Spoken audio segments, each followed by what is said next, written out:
cannot answer the phone with her mouth full. You can. Actually, it all sounds rather manly. Pick it up. Inspector Dainty? Ah, Inspector Dainty, with clean cuffs, fingernails, and very clean shoes. You've arrested the bogus Bobby? Well, that's great. And now we need to persuade him to give you the name of the killer. A bit of the treatment, eh? Is that it? Give him the treatment, boys. Well, if that doesn't work, Lizzie's got a vital clue for you. Oh, very well, Inspector. Roger and out. Oh, Roger, what have you done? You have got one, haven't you, Lizzie? I mean, a vital clue. A cheap day return to London. I found it on the floor at Twitchell Lodge when I fell over the old man. It could have dropped out of his pocket. Or not, Roger. What did you think? Oh, Lord. A ticket to London, and that's just where Mary was on the day her father died. I kept it because, well, you said it. We need to think. We don't want to give the police anything that will help them make a case against Mary. Unless she did it. Oh, Roger, don't be ridiculous. No, she went to London with me, the mousel. I fixed it for them. You knew? Oh, dear, Roger. It was the only reason he wanted to take me home after the party. He wanted to recruit me as matchmaker. Oh, damn it, Lizzie. He wanted Mary to be his alibi. Or could it be the other way round? He's bound to say that Mary was in London with him all day, but she could have got back in time to do in her dad. Yes, dropping the ticket on the floor. You'd better phone Mary. Tell her I've important news and she's to meet me in the park at 8.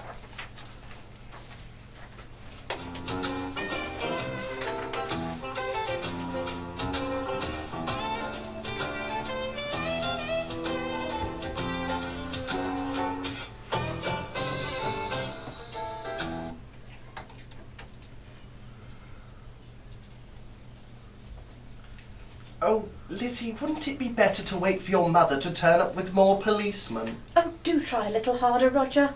The murderer's got to have time to kill me and get away before the police arrive. Otherwise, he won't do it. Lizzie, this is not sensible. I know. Rather stupid, actually. But it is fun, isn't it? Now, you keep out of sight, but stay close. You're the only true season ticket I've got. You know that. Lizzie, did you mean what you said? Shh. That morning over breakfast when I was reading Mary's letter, you said that not much goes on when I'm about. Half the trouble, you said. Be quiet. But did you mean it? Because if that's what the trouble is, I can always, well, try a little harder. I know what you meant about nothing happening. I'm not a twitch, you know. Oh, Lizzie, are you all right? Lizzie? Oh, God, I can see her coming. Lizzie, I'm ready to pounce. Just at the right moment. Oh, my God! It's not her! Good evening, Miss Elizabeth. I've spoken to Mary about you and your vital clue. She says you know the murderer. Yes, she goes as far as that. I only said that to make sure she came here. Oh, I do wish I could believe that. You're certainly a very clever young lady, Miss Waldron, but I can't see where we slipped up. Your alibi, being in London all day, that should have been a strong enough story, and I think you should have stuck with it. But when you realised that you'd lost the railway ticket in Twitchell Lodge, you were scared that it might incriminate you. You had to think of another story on the spot. Rather a clumsy one, if I'm not that I'm old enough to criticise. Decorating? You said you'd been decorating all day, but I saw no specks of paint on your shoes or in your hair, not a fleck behind your ears. Unusual for somebody called from their painting in a hurry. And your accomplice, our phony policeman, whenever he was there, you were on duty. Too much of a coincidence. You know he won't keep quiet when they talk about an accomplice to murder. Tell me, when Mary reported the missing statuette, did you make a proper record of it? Maybe I got the description wrong. Wildly wrong. Because you didn't want to draw attention to a simple burglary. I do like the way you set it up. You and our phantom copper would do the burglaries, and then you, as the investigating officer, would cover them up. A pity Mary's father put up a fight. Well, I can't have you running around asking questions, so I'll make the next bit very quick for you. I don't think so, Miss Dainty. Our chief and your chief heard everything you've said. I think they want a word with you.